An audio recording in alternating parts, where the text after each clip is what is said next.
Hello everyone, मेरा नाम सदफ रानी है।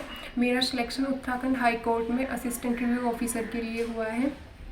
आज मैं आपको V2 मीडिया चैनल के माध्यम से बताने जा रही हूँ कि कैसे मैंने ARO के लिए सोचा कि मुझे ARO बनना है और कैसे मैंने अपनी तैयारी स्टार्ट की ARO के लिए।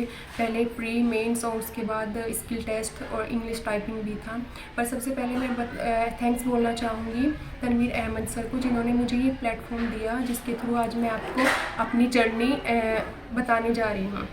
बेसिकली मैं उत्तराखंड स्टेट के हरिद्वार डिस्ट्रिक्ट से एक छोटे से गांव मरगूपुर से बिलोंग करती हूं और मैंने अपनी स्कूलिंग और ग्रेजुएशन वहीं रहते हुए कंप्लीट किया है।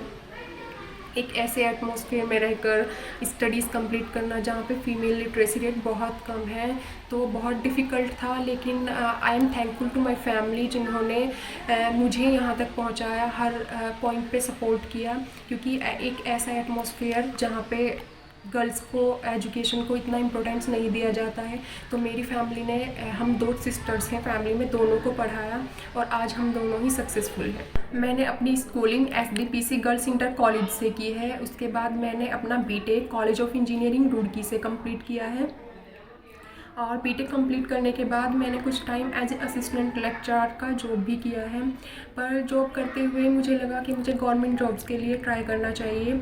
उसी टाइम बेसिकली मेरा फोकस उत्तराखंड PCS के लिए है, पर उस टाइम अभी भी उत्तराखंड में PCS के कई सालों से फॉर्म्स नहीं आए थे। तो उसी दौरान ARO की वैकेंसी आई और जब मैंने इसका जॉब प्रोफाइल चेक किया, जॉब लोकेशन और ARO का वर्क क्या होता है, उनको क्या करना होता है, तब मुझे ये थोड़ा अट्रैक्टिव लगा। क्योंकि ऑप्शन नहीं था मेरे पास और PCS के फॉर्म्स अवेलेबल नहीं थे, उस टाइम वैकेंसीज नहीं थी। तो मैंने फिर एज ए ARO के लिए ही प्रिपरेशन स्टार्ट किया।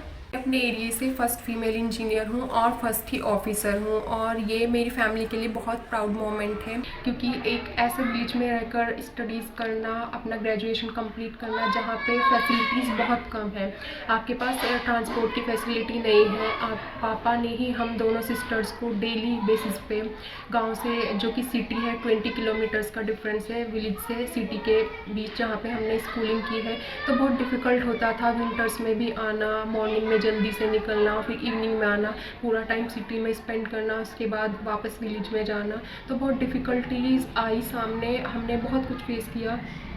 डेली बेसिस पे आपको रेगुलर रूटीन में फेस करना होता है, तो बहुत डिफ़िकल्ट होता है। लेकिन ये सब चीज़ों को आज जब हम पीछे देख रहे हैं तो शायद लग रहा है कोई बात नहीं, स्ट्रगल था और स्ट्रगल करना ही पड़ता है। अगर आपको लाइफ में कुछ अचीव करना है, सक्सेसफुल बनना है, तो शायद स्ट्रगल करना ही पड़ेगा। मैंने ARO के प्रीलिम्स और मेंस के लिए, दोनों के लिए सेल्फ स्टडी किया है। अगर बात प्रीलिम्स की जाए तो वही आपका जैसा और एग्ज़ाम्स में भी आता है, GS था। GS में आपका यहाँ पे ARO में मेन होता है आपका लीगल ग्रोसरी आता है, वो जो कि क्योंकि ये हाई कोर्ट से रिलेटेड है तो लीगल ग्रोसरी बहुत इंपॉर्टेंट पार्ट होता है। उसके लिए मैंने 100 के अराउंड वर्ड्स प्रिपेयर किए थे, जो कि मैंने खुद नोट्स बनाए थे और उन्हीं से मैंने मेंस प्री के टाइम प्रिपेयर किया था।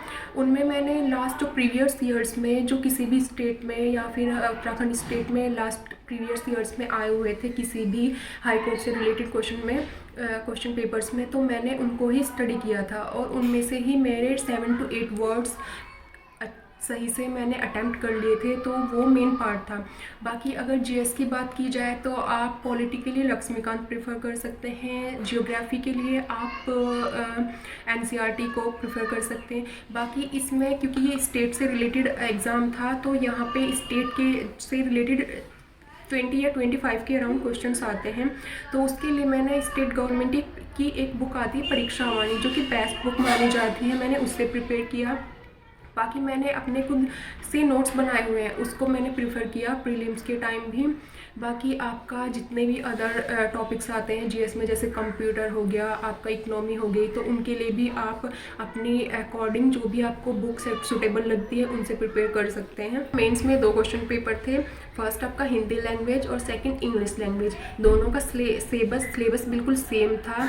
आपका दोनों के लिए आपका वोकैब अच्छा होना चाहिए, दोनों के लिए दोनों में ही precis writing, summary writing, essay writing और ग्रामर था। तो ग्रामर सबसे इम्पोर्टेंट पार्ट है इस पेपर को अच्छे से पास करने के लिए, प्लस एस्से राइटिंग। तो ग्रामर के लिए मैंने इंग्लिश की बात करें तो अरिहंत पब्लिकेशन की एक बुक आती है जो कि ग्रामर के लिए बेस्ट बुक मानी जाती है।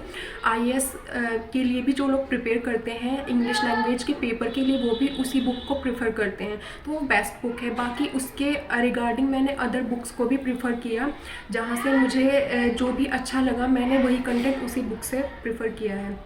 बाकी आपके पास इंटरनेट अवेलेबल है, आप इंटरनेट से आप कितनी भी हेल्प ले सकते हो।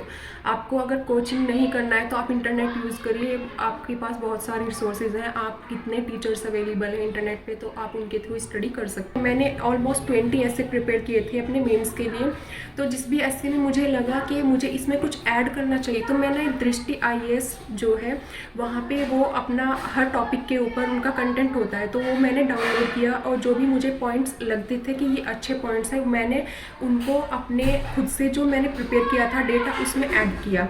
तो बेसिकली आपको अगर ऐसे राइटिंग करनी है तो आपको प्रैक्टिस ही मेन है।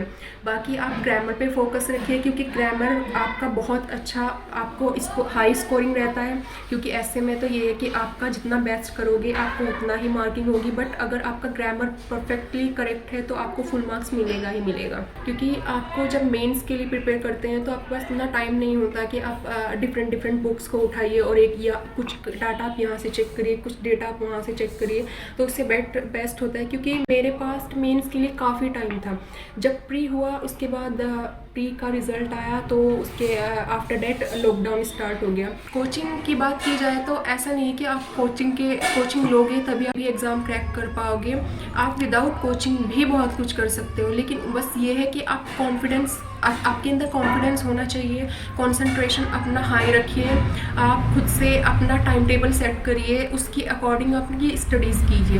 बस मेन होता है किसी भी एग्ज़ाम से पहले उसके सिलेबस को अंडरस्टैंड करना कि सिलेबस में क्या पूछा गया है और क्या वो आपसे एक्सपेक्टेशंस रखते हैं। तो वो सारी चीज़ें अगर आप समझ जाते हैं तो आपके लिए किसी भी एग्ज़ाम को क्रैक करना बहुत ईजी हो जाता है। मेरी स्कूलिंग से लेकर एआरओ बनने तक की जर्नी में काफ़ी डिफ़िकल्टीज़ आई, बट वही चीज़ होती है कि आपको उन डिफ़िकल्टीज़ को फेस करना है, उनसे डरिए मत, अपना कॉन्फिडेंस लेवल हाई रखिए और उन सभी को फेस करते हुए आगे बढ़िए। और जब आप आगे बढ़ते जाएंगे, एक एक स्टेप आप आगे बढ़ोगे तो आप सक्सेसफुल बन ही जाओगे। अभी एआरओ बनने के बाद मैं थोड़ा सिक्योर फील कर रही हूँ, क्योंकि मैंने शायद अपने लिए एक थोड़ा सा लेवल सेट कर दिया है। अब मेरे माइंड के ऊपर या मेरी फैमिली के ऊपर थोड़ा प्रेशर बहुत कम हुआ है, क्योंकि सोसाइटी की साइड से बहुत सारे प्रेशर्स होते हैं आपके पास, और एज ए गर्ल्स तो आपको बहुत सारी चीज़ें फेस करनी पड़ती हैं सोसाइटी में रहते हुए। और फ्यूचर प्लान्स की बात करूँ तो अभी भी मेरा टारगेट वही है कि मुझे स्टेट पीसीएस करना है।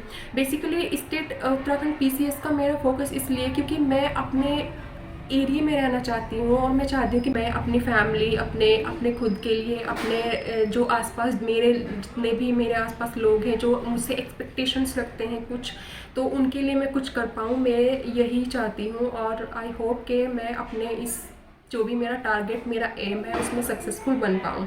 Thank you so much.